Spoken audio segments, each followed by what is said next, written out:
Imamat itu asal dari pada waktu mereka menyusun Septuaginta, maka dipakailah kata imamat.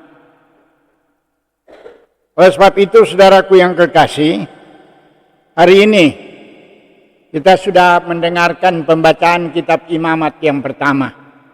Dalam kitab Imamat yang pertama ini kita temukan ada sebenarnya, kalau kita membaca keseluruhannya, maka kita akan temui beberapa hal, yaitu ada 5 hal yang utama di dalam pembacaan kitab Imamat, mulai pasal yang pertama sampai pasalnya yang terakhir.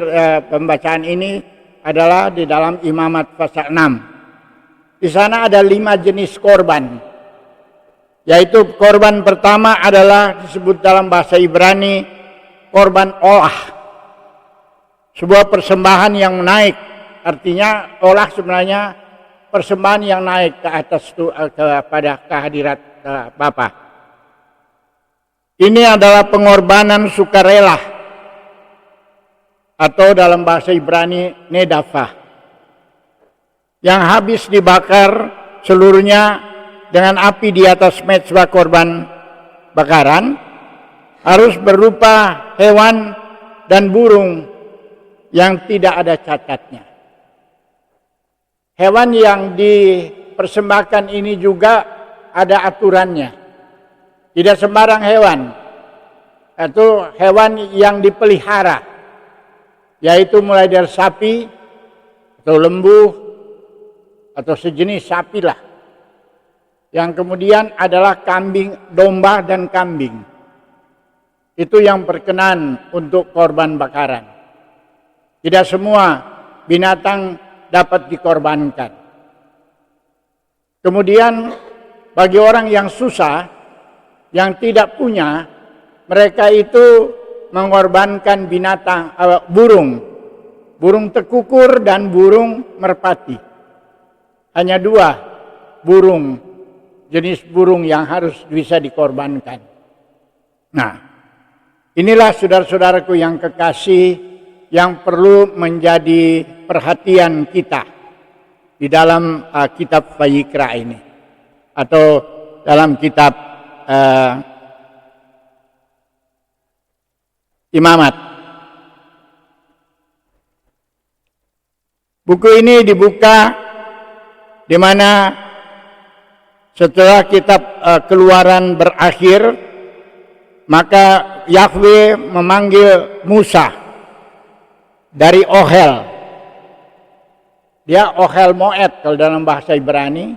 Ohel Moed itu adalah dari kemah pertemuan.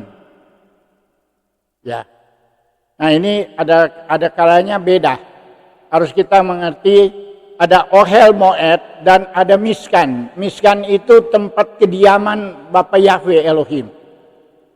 Kalau Ohel Moed itu adalah kemah pertemuan. Di mana kayak contoh kita, Ohel Moed ini adalah tempat di mana kita beribadah. Jadi Tuhan memanggil untuk para imam itu dari tempat kemah perhimpunan. Kemah di mana kita berkumpul, saudara. Ya. Kalau dalam bahasa Ibraninya, Vayikra el Moshe, Vayedaber Yahweh, Elayu, Me Ohel, Moed, Lemor. Jadi Tuhan memanggil Musa dari kemah pertemuan. Jadi sebenarnya kitab ini adalah kitab Tuhan memanggil. Dia memanggil kita. Bukan imamat. Sebenarnya yang dia panggil adalah untuk mempersembahkan korban. Jadi kalau kita lihat kitab Imamat ini sangat berbeda. Yang pertama, Tuhan panggil Musa untuk menyuruh orang Israel mempersembahkan korban kepadanya. Nah, korban-korban ini kalau kita baca dari pasal pertama sampai pasal yang kelima, di sana terbagi 5. Ada 5 pengorbanan. pengorbanan yang pertama disebut korban olah. Korban yang dibakar habis sehingga menghasilkan bau yang harum yang naik kepada Bapa Yahweh. Untuk apa? Untuk kembali berhubungan, kehidupan kita manusia boleh berhubungan dengan Tuhan. Nah, cara untuk mengorbankan ini, maka seseorang datang ke kemah suci, dia harus membawa seekor korban. Coba ini apa gambar korban bukan gambar-gambar tadi itu yang di mezbah di atas. Ya.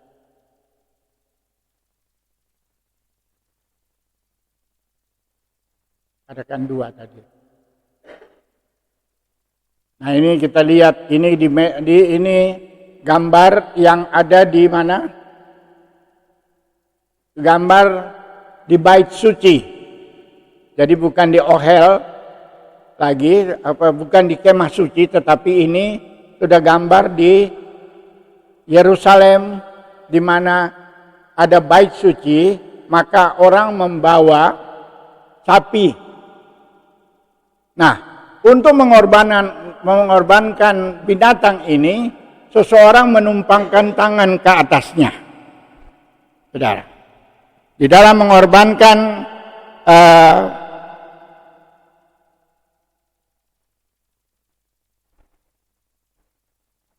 mengorbankannya ini,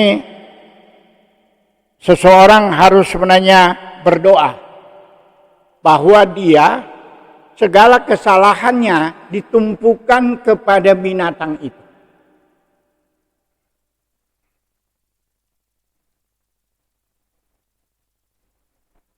Jadi ini sebenarnya kalau sekarang sudah nggak pernah lakukan itu lagi. Kenapa? Karena kita sudah mempunyai korban yang sejati, yaitu Yahshua HaMashiach, rela mengorbankan dirinya untuk menebus kita dari salah dan dosa. Tetapi kalau umat Israel, mereka membawa binatang untuk dikorbankan, maka dia harus datang, seperti ini ada gambar, saudara. Seseorang datang membawa korban, dia berlutut di hadapan binatang itu untuk menggantikan dia, untuk dikorbankan supaya ada korban darah, saudara. Nah, kalau di dalam imamat ini dia bicara banyak tentang apa yang dikorbankan, apa yang dikerjakan. Tapi bagi kita melihat sebenarnya dari segi mana? Dari segi kehidupan seorang yang datang membawa korbannya supaya dia berhubungan kembali dengan Bapa Yahweh. Jadi zaman dulu, zaman Israel, saudara, sangat susah seseorang datang. Sebab itu kita kenal di dalam perjanjian baru, Yahshua HaMashiach datang ke tengah-tengah bait suci dan dia membersihkan bait suci itu dari tempat orang berdagang. Kenapa terjadi perdagangan pada waktu itu di dalam bait suci?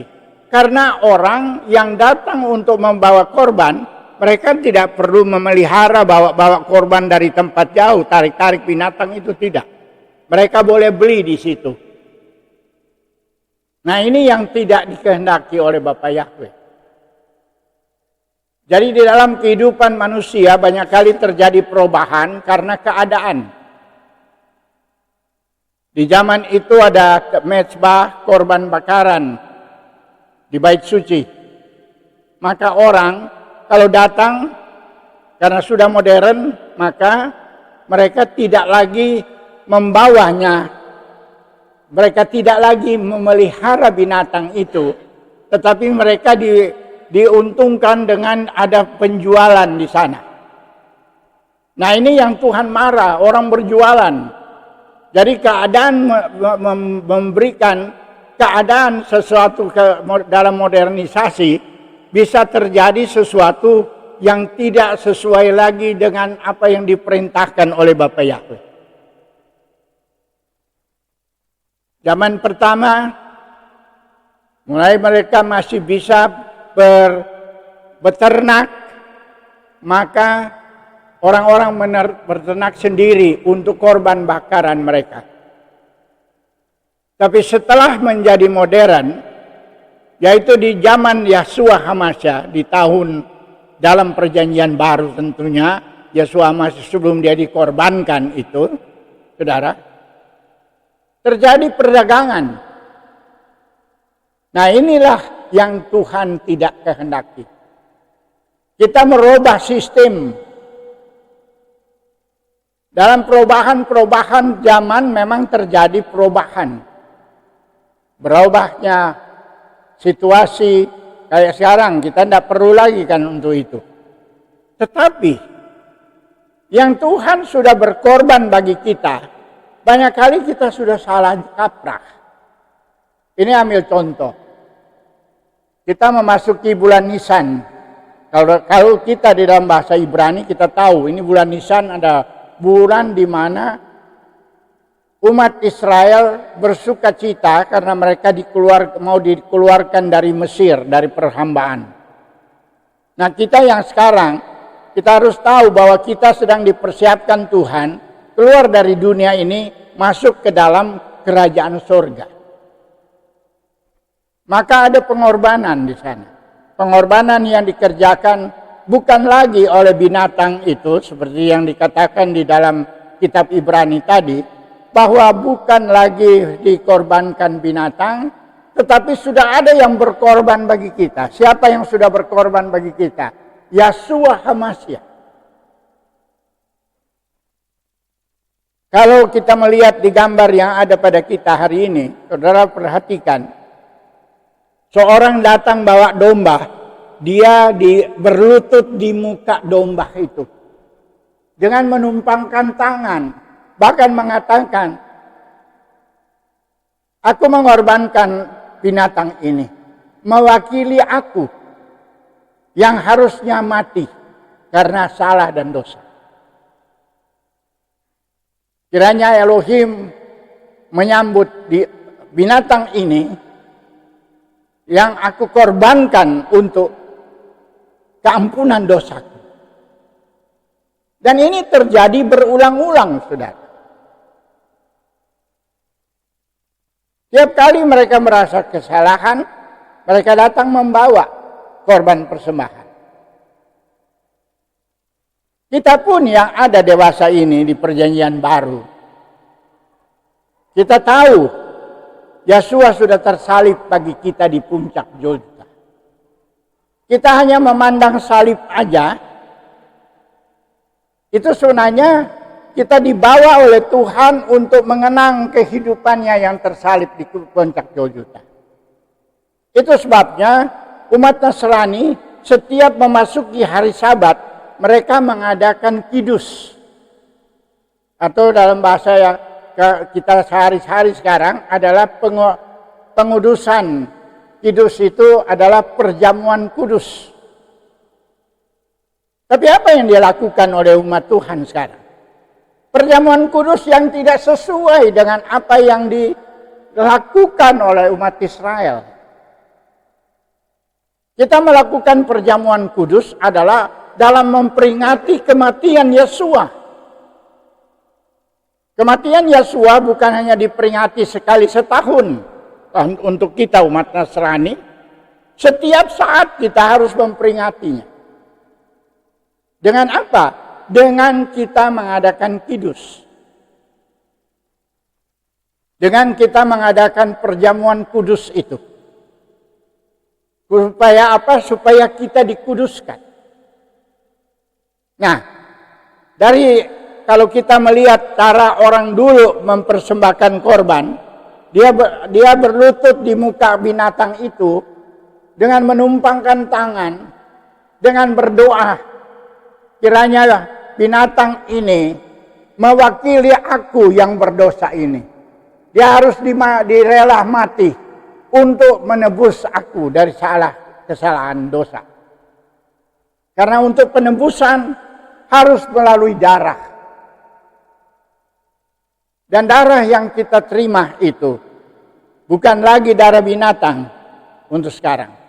Yang kita terima adalah darah Yeshua HaMashiach yang telah dikorbankan di puncak Golgota. Dan menurut kitab Ibrani, kalau saudara baca Ibrani pasal 12, bahwa darah Yeshua HaMashiach yang dikorbankan olehnya itu jauh lebih dari korban yang dilakukan oleh siapa? Kain, oleh Habel, saudara. Darah yang dikorbankan oleh Habel, kan sebenarnya pengorbanan ini bukan hanya terjadi di imamat, saudara. Sejak dunia pertama diciptakan Tuhan, Tuhan sudah memberikan contoh pengorbanan. Buktinya Kain dan Habel menghadap hadirat Tuhan dengan apa? Habel membawa korban persembahan, yaitu dia membunuh seekor domba. Sebab itu kalau saudara baca di dalam Ibrani pasal, boleh bacakan Ibrani pasal 12 ayatnya yang ke 23 barangkali atau 24. Coba baca. Siapa ya? Dapat? Siapa yang dapat cepat baca? Ibrani pasal 12 ayat 20. Sebenarnya mulai ayat 22, tapi kita baca bagian yang terakhir. Coba, siapa? Ya, ini baca. Tolong bacakan firman Tuhan dalam Ibrani pasal 12 mulai ayat 23 atau 24.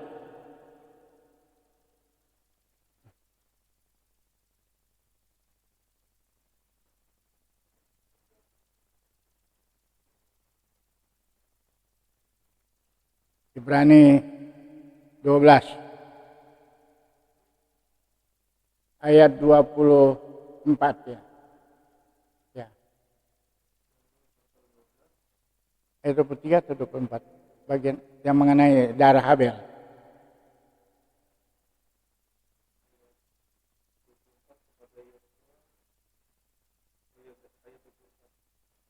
Ya, baca kuat-kuat. Baca deh. Ibrani pasal 12 ayat 24, kepada Yeshua pengantara perjanjian baru dan kepada darah percikan yang berbicara apa yang lebih baik daripada darah Habel.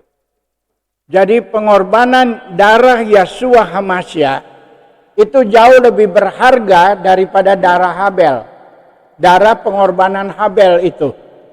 Saudara tahu pada waktu Habel dibunuh oleh Kain, darahnya itu tertumpah ke tanah, maka darah itu naik kepada Bapa Yahweh. Dan Bapa Yahweh turun dan bertanya kepada Kain, di mana adikmu?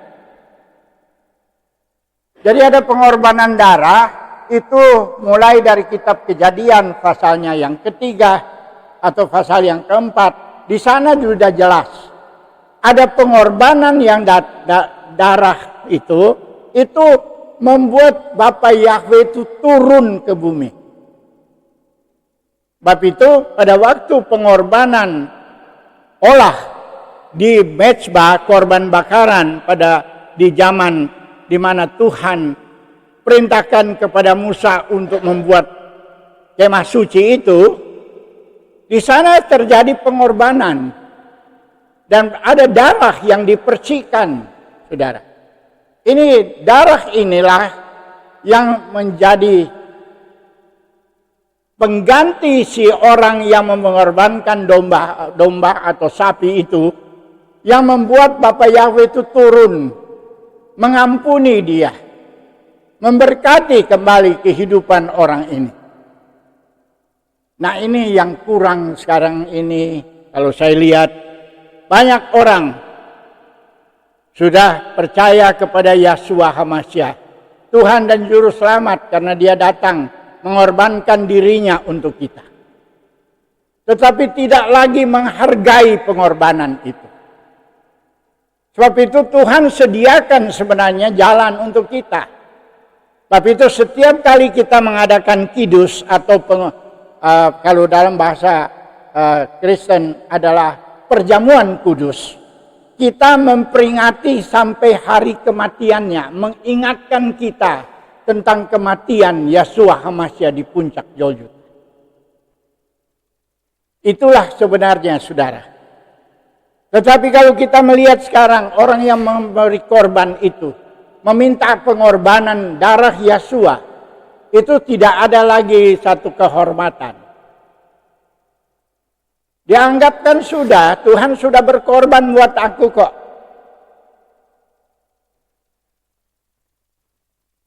Dan sebenarnya dalam perjanjian baru dikatakan apa? Jangan engkau berbuat dosa lagi. Kalau kita ambil pengorbanan darah Yeshua HaMashiach. Tetapi apa yang terjadi?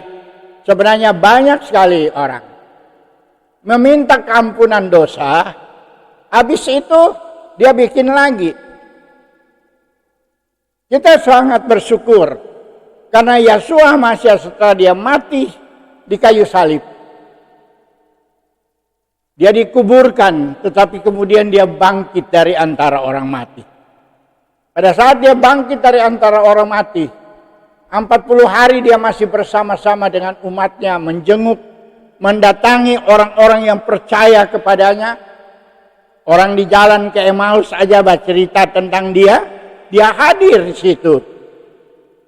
Murid-murid sudah lari pulang dalam pekerjaannya sehari-hari lagi, menjadi nelayan.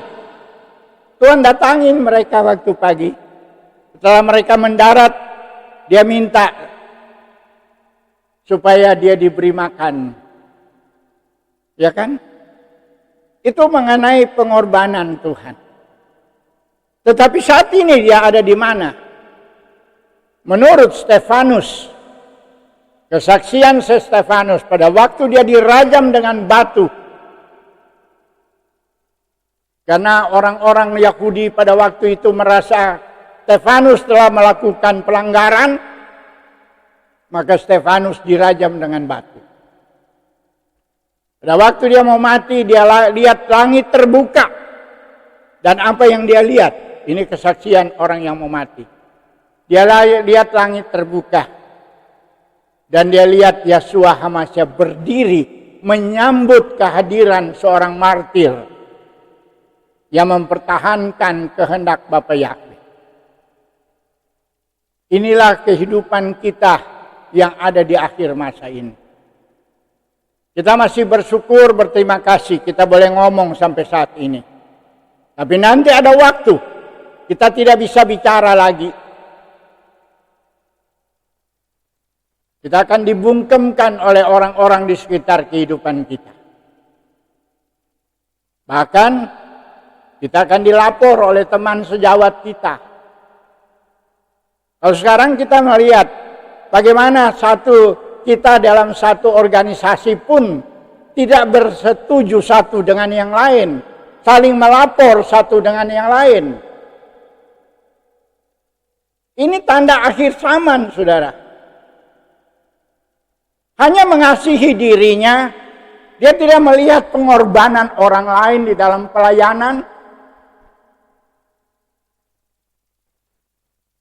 Di mana pengorbanan olahnya? Sebab itu kalau hari ini kita masuk di dalam kitab Vayikra ini ada 5 korban. Ya, korban pertama adalah korban olah yang naik ke hadapan hadirat Bapa Yahweh. Adakah pengorbanan kita naik ke hadirat Bapa Yahweh? Saya bukan mau menuduh, tetapi kita melihat kalau orang saling membenci satu dengan yang lain, bahkan hamba Tuhan, bahkan satu organisasi pun, dia tidak melihat pengorbanan orang yang mendahului mereka. Mereka tahu mereka aja yang ada. Kalau perlu mematikan yang lain. Kalau sekarang kita belum sempat dimatikan, kita baru dalam organisasinya aja. Tetapi saya ingin katakan, dari tempat ini, saya ingin katakan, orang-orang yang sedemikian, apakah layak mereka nanti dipakai oleh Tuhan? di akhir masa, tidak. Mereka adalah bagian dunia ini. Tapi bagi kita, mari kita sama-sama maju melayani Tuhan. Amin. Pengorbanan yang kedua disebut minkah atau persembahan santapan. Bab itu, dalam persembahan santapan ini adalah biji-bijian yang dipersembahkan kepada Tuhan. Ini adalah persembahan seseorang, persembahan melalui tepung atau nedafah. Ini adalah kehendak bebas. Tuhan tidak atur secara rinci, secara bebas kita datang mempersembahkan korban kita. Terdiri dari tepung halus, minyak zaitun, dan kemenyan. Biasanya dibawa oleh orang yang sederhana. Sebagian korban sajian ini dibakar di atas mezbah dan sisanya dimakan oleh kohanim. Kata minka berarti pemberian.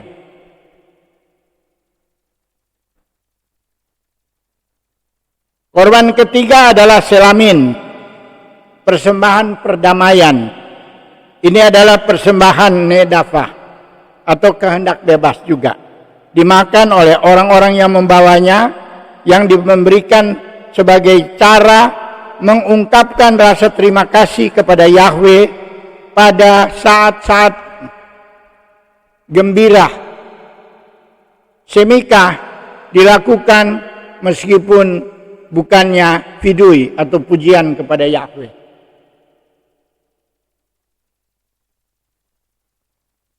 Baru keempat adalah korban khatat, persembahan karena dosa. Ini adalah persembahan kofah atau wajib dilakukan oleh orang untuk menebus dosa-dosa tertentu yang dilakukan secara tidak sengaja oleh seorang. Baik itu imam besar ataupun pokoknya raja, orang tidak melakukan dengan sengaja, maka dia dapat memberikan korban khatat.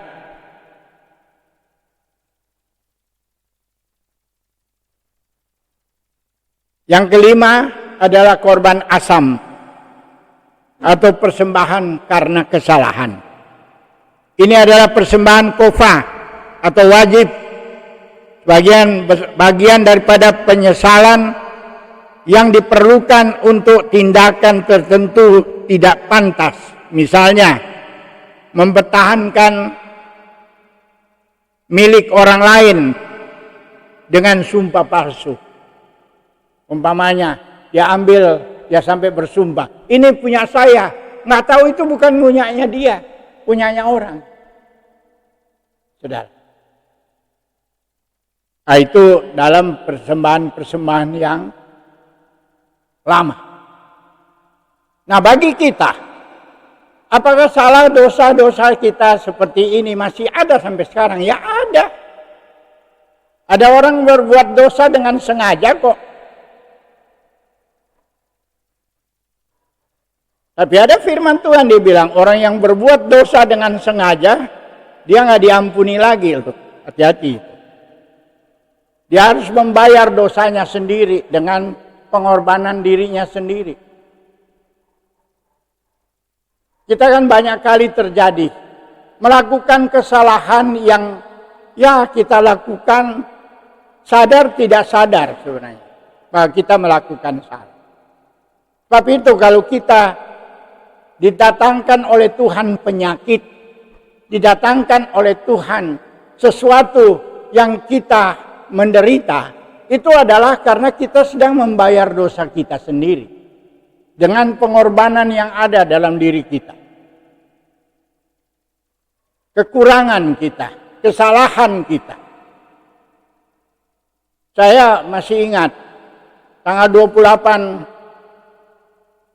Desember yang lalu.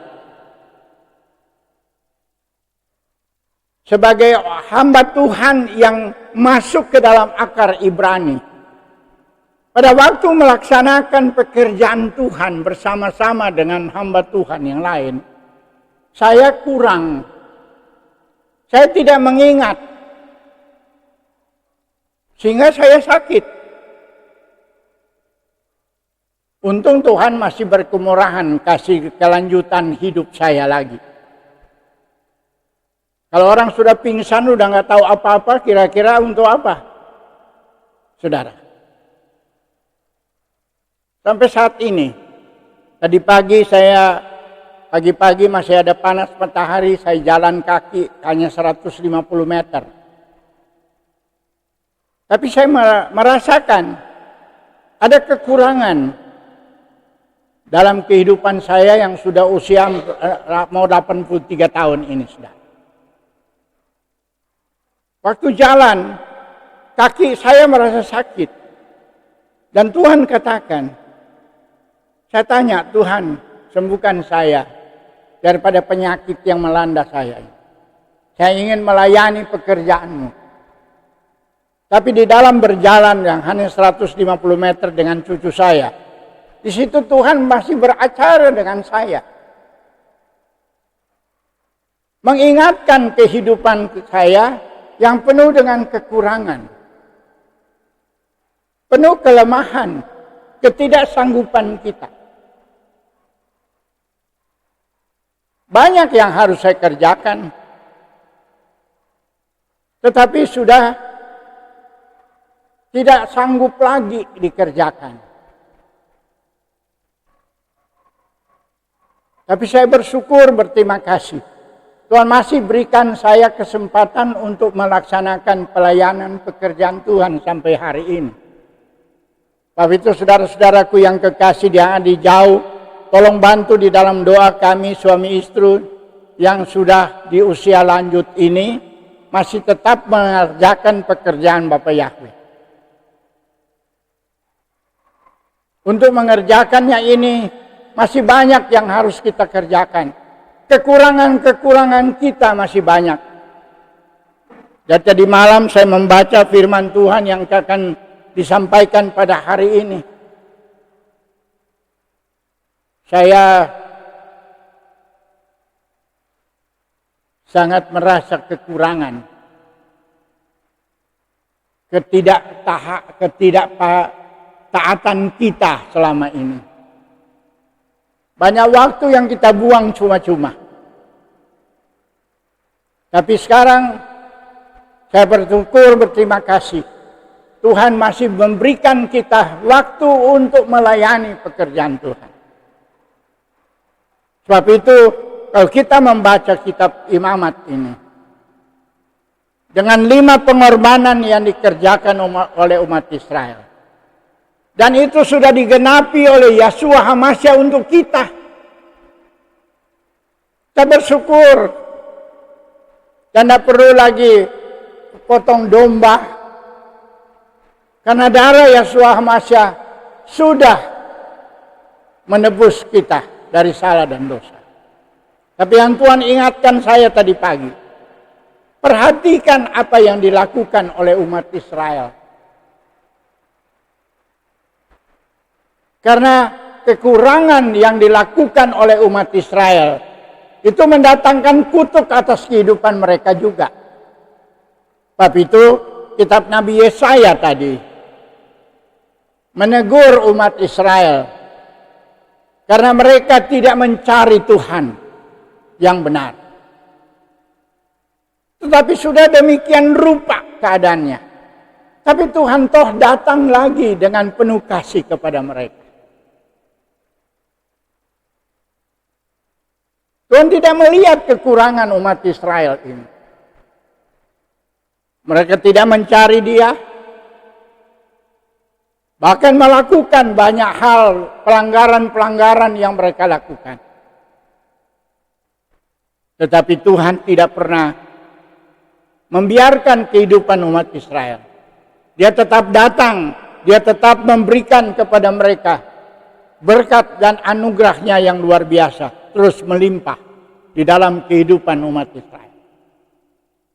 Walaupun mereka di dalam penghukuman. Kalau kita lihat sejarah, bagaimana umat Israel mau dihabisi oleh orang dunia. Beberapa waktu yang lalu kita masih merayakan kitab Ester. Perayaan Ester mengingatkan kehidupan kita, mengingatkan umat Israel bahwa ada satu masa umat Israel mau dihabisin oleh orang dunia. Tetapi Tuhan masih mengangkat seorang Ester. Dia berdoa puasa. Baru mereka menerima kelepasan, saudara. Dan inilah yang perlu kita juga perhatikan. Sebab itu, dengan apa yang Tuhan berikan kepada kita pada hari ini, biar berkat Bapa Yahweh turun atas kehidupan kita.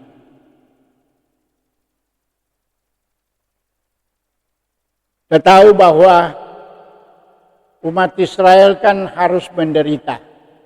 Mulai kapan? Setelah mereka menolak Yesua Hamazia di tahun 33 atau tahun 30-an. Mereka menyalibkan dia. Akhirnya apa, saudara? Tahun 70 bait suci tidak dapat mereka pertahankan lagi. Jenderal Titus datang dan menghancurkannya. Sehingga tahun 70 Masehi tidak ada bait suci lagi. Tidak ada pengorbanan lagi. Karena apa? Memang pengorbanan sudah diambil alih oleh Yesua Hamazia. Kita bersyukur. Dan mulai saat itu umat Israel juga menderita terus menerus. Sampai di akhir-akhir kira-kira tahun 40-an terjadi pemusnahan massal di dunia. Tapi apa dia habis? Tidak juga, saudara. Malah kita bersyukur tahun 48 memunculkan negara Israel kembali. Kita bersyukur, berterima kasih. Kita ada di akhir masa ini. Kita boleh mengenal akar Ibrani. Kita boleh mengenal rencana Bapa Yahweh Elohim, penguasa alam semesta. 50 tahun yang lalu saya bertobat melayani pekerjaan Tuhan. Saya belum mengenal yang namanya nama Bapa Yahweh. Saya belum mengenal apa artinya berhari Sabat, saudara.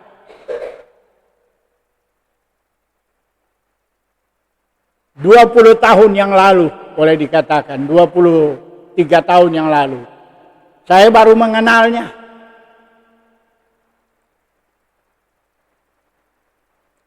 Saya berusaha sendiri bersama keluarga kami, suami istri, maju melayani pekerjaan Bapa Yahweh.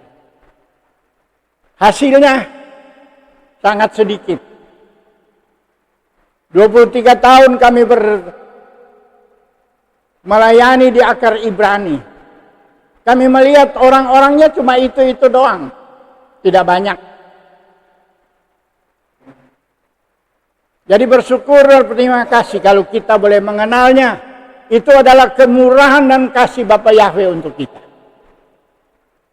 Tapi saya percaya akhir masa ini, Matius pasal 22 akan terjadi. Tuhan akan mengutus orang-orang, hamba-hambanya, memanggil orang-orang di jalanan sekalipun untuk datang memenuhi tempat pesta anak domba.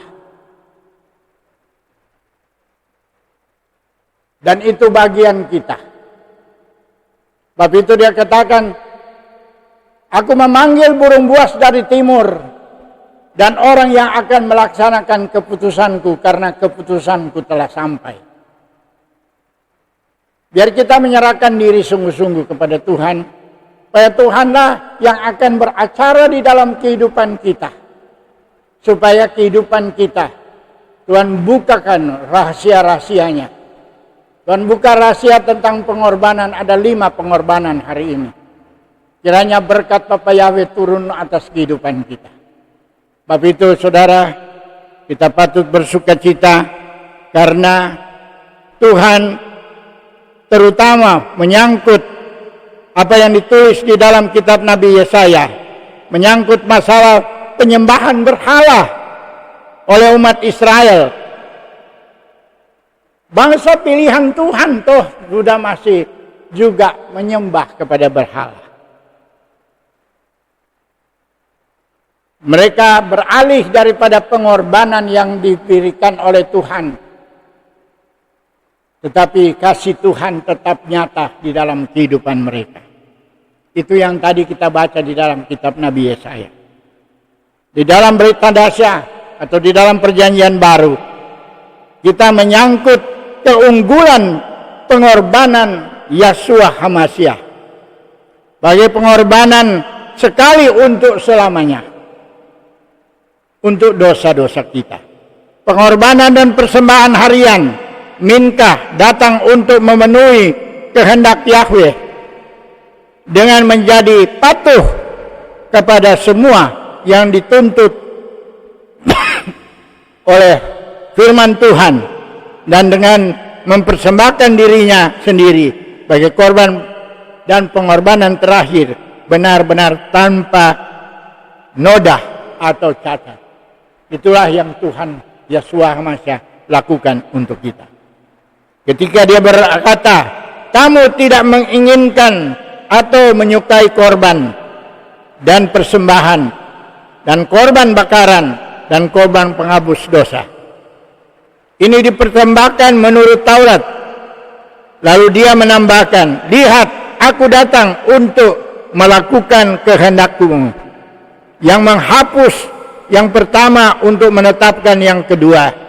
Dan oleh kehendakmu itu kita telah dikuduskan satu kali untuk selama-lamanya melalui persembahan tubuh Yeshua HaMashiach di puncak Golgota.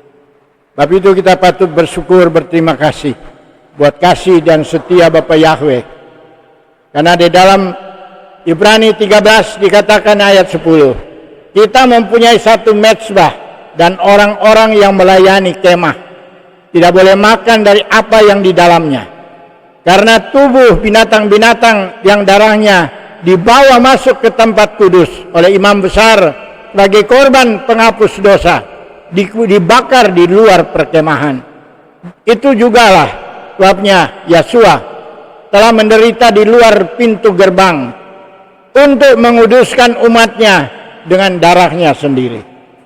Karena itu marilah kita pergi kepadanya di luar perkemahan dan menanggung kehinaannya. Sebab di sini kita tidak mempunyai tempat tinggal yang tetap.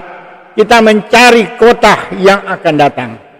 Sebab itu marilah kita oleh Dia senantiasa mempersembahkan korban syukur kepada Yahweh Elohim, yaitu ucapan bibir yang memuliakan namanya. Tuhan memberikan kita waktu yang indah. Dengan kita memuji, memuliakan Tuhan dengan bibir kita, itu tanda kita memberikan korban persembahan kepada Bapa Yahweh. Bapa Yahweh menyertai kita semua pada hari ini. Kiranya berkat-Nya turun atas kehidupan kita semua, sehingga kita tidak lagi menjadikan pengorbanannya di Golgota sia-sia. Untuk itu mari kita bangkit berdiri. Kita mau datang menghadap hadirat-Nya yang kudus untuk mempersembahkan kehidupan kita kepadanya. Baik, kita katanya, mari kita keluar. Itulah sebabnya Yeshua telah menderita bagi kita di pintu gerbang kemah, menguduskan umatnya dengan darahnya sendiri. Karena itu marilah kita pergi kepadanya di luar perkemahan dan menanggung kehinaannya. Kita bukan datang di tengah-tengah tempat ibadah saja. Bahkan di sini ada ayat mengatakan, kita keluar menanggung kehinaannya. Ini yang perlu kita lakukan dewasa ini. Kalau saudara mau menanggung kehinaan Yeshua HaMashiach di luar sana, mari kita datang memohon berkat Tuhan turun atas kita pada pagi hari ini. Baruch atah Yahweh Eloheinu melech haolam. Bapa Yahweh, kami datang bersyukur dan berterima kasih kepadamu untuk firman-Mu yang pada siang hari ini Engkau ketengahkan di tengah-tengah kehidupan kami. Kalau umat Israel Engkau minta pengorbanan, ada 5 pengorbanan yang Engkau inginkan dari mereka. Tetapi mereka tidak lakukan itu. Bahkan mereka datang menyembah kepada berhala. Tetapi bagi kami di akhir masa ini, Engkau begitu baik. Engkau sudah rela menanggung segala salah dan dosa kami. Bahkan Engkau keluar di halaman sana untuk memberikan pengampunan dosa bagi semua umat manusia. Bukan hanya orang yang ada di dalam. Sebab itu kami datang kepadamu Bapa. Bawalah kami keluar untuk menanggung segala kehinaanmu, supaya orang-orang di luar sana juga boleh menerima berkat dan anugerah-Mu. Iringi kami dengan kuasa mujizat dan tanda-tanda ajaib, supaya dengan demikian melalui kehinaan yang kami juga terima dan melakukan apa yang telah Engkau inginkan, supaya banyak jiwa boleh diselamatkan untuknya. Nama-Mu dipuji, nama-Mu dimuliakan. Persiapkan kehidupan kami untuk menyambut kedatangan-Mu yang kedua Bapa. Yaitu Yeshua HaMashiach akan datang untuk kedua kali.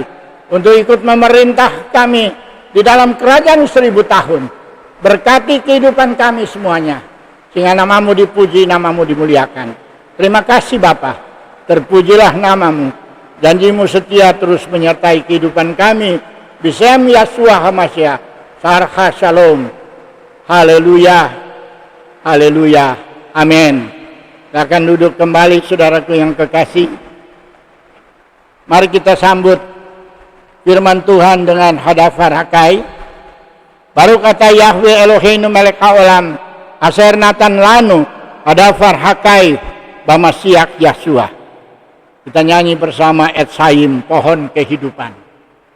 Kita bangkit berdiri.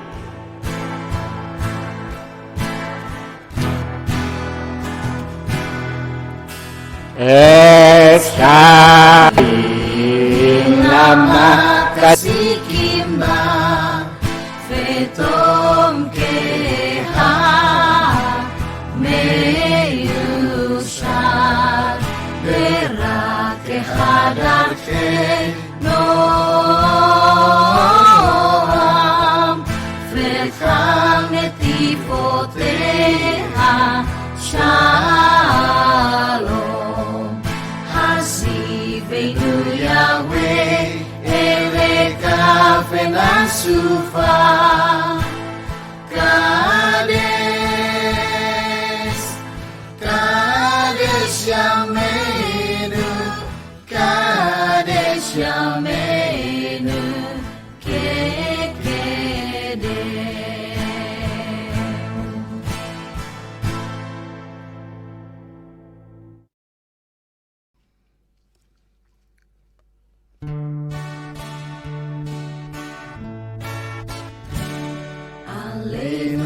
Sabayang ladon hakol Lateit gilale seberesi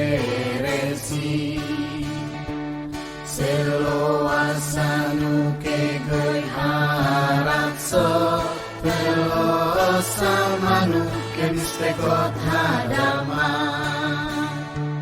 Selosam helkenu kahe Pegoralenu kekol hamona Panagnu kohein Umistakavim umodi Ibne melek malke amlahim Hakadosh baruchu.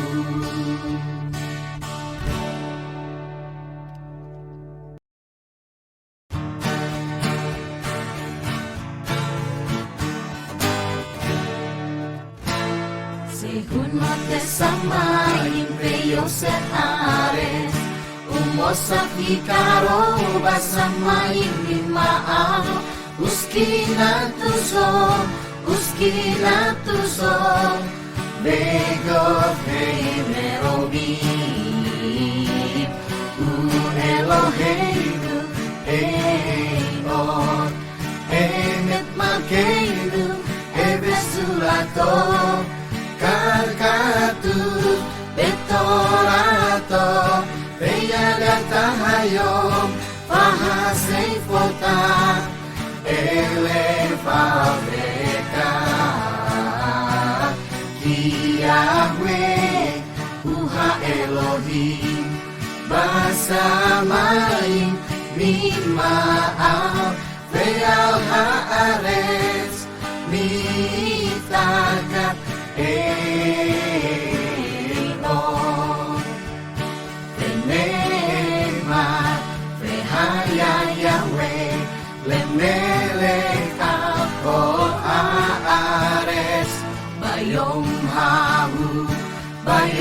Hahu, Yeh Yahweh Echad, Usemo